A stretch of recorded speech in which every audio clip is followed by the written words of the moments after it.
Good morning to all of you, dear student. Previous class में हमने chapter number 11 the first war of independence 1857 it means the revolt of 1857 chapter start किया था। इस chapter में पहले तो हमने इंट्रोडक्शन देखा, 1857 रिवोल्ट था क्या और क्यों इसको फर्स्ट वॉर ऑफ इंडिपेंडेंस कहा गया था। नेक्स्ट अब इसके बाद हम लोग काउजेज ऑफ रिवोल्ट पढ़ रहे थे, जिसमें पॉलिटिकल काउजेज हम पढ़ चुके थे। एंड नेक्स्ट इकोनॉमिक काउजेज अब हम लोग देखेंगे। The policy of economic exploitation and the destructions of the traditional Indian economic structure by the British caused widespread resentment among Indians. British का जो इकोनॉमिक एक्सप्लोइटेशन का पॉलिसी था और जो इंडियन ट्रेड को या ट्रेडिशनल इकोनॉमी को डिस्ट्रक्ट किया गया था, यही कारण था कि लोग ब्रिटिश के अगेंस्ट रिसेंटमेंट थे। रिसेंट कहने का मतलब होता है इन्वाइड होना या फिर किसी तरह से डिसअपॉइंट होना, नाराज़ होना। The zamindari system exploited the peasant who were forced to grow only those crops that the British industries required. Zamindari system में क्या था, तो ज़मींदारी सिस्टम एक्सप्लॉइट कर रहे थे पीजेंट्स को। पीजेंट को फोर्स किया जा रहा था कि जो क्रॉप ब्रिटिश कहेंगे वही क्रॉप उनको ग्रो करना होगा। दे वेयर टॉर्चर्ड और जेल्ड ऑन फेलियर टू पे द रिवेन्यू इन टाइम। और इसके साथ साथ उनको रिवेन्यू भी पे करना पड़ता था। Revenue it is also called a such type of tax.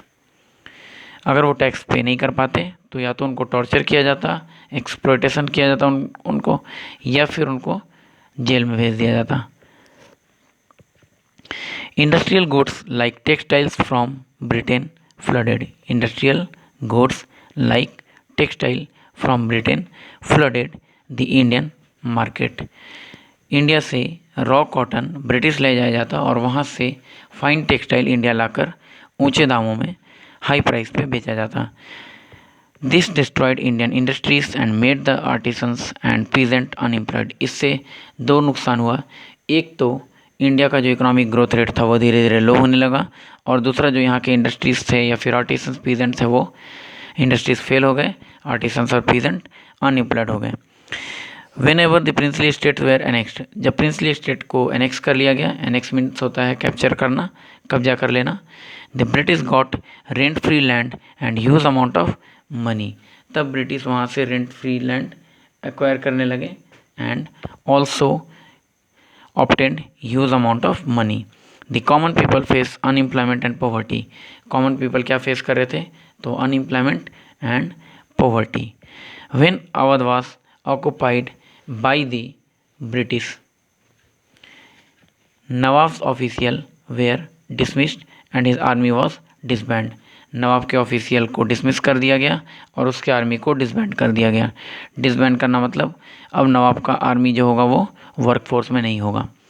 Next is about 60,000 professional soldier loss their livelihood, जिससे कि 60,000 जो सोल्जर थे वो अपने लाइवलीहुड को लॉस कर चुके थे, अपने जॉब को खो चुके थे।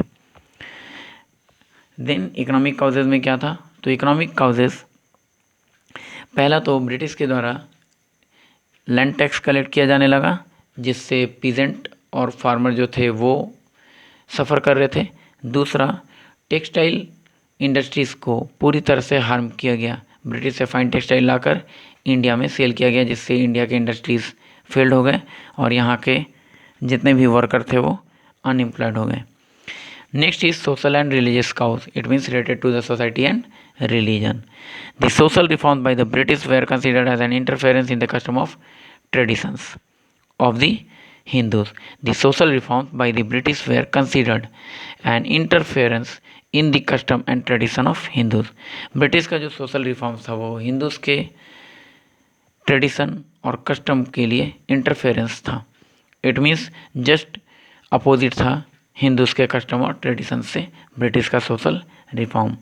Many Indian oppose the introduction of western education and the conversion of Indian to Christianity.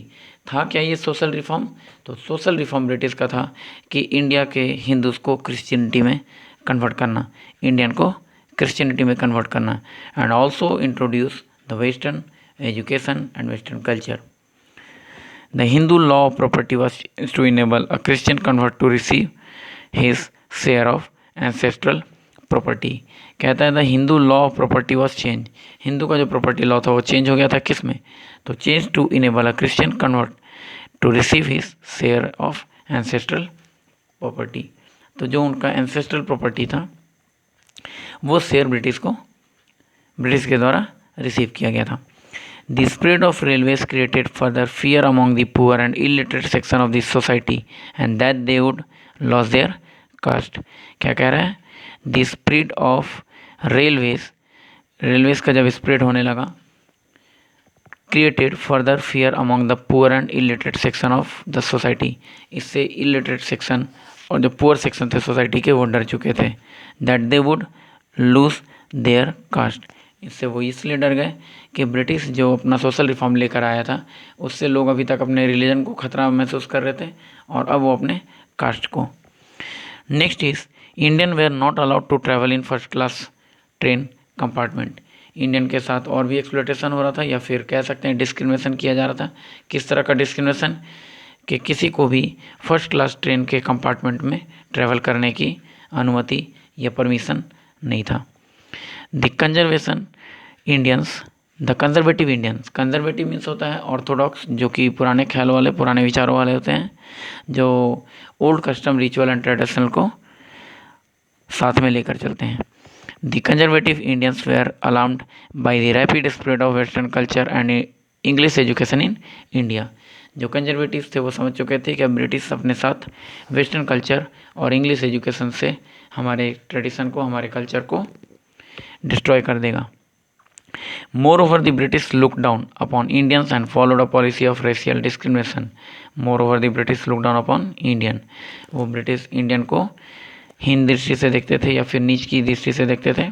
That is, it means Indian were inferior and that they were superior.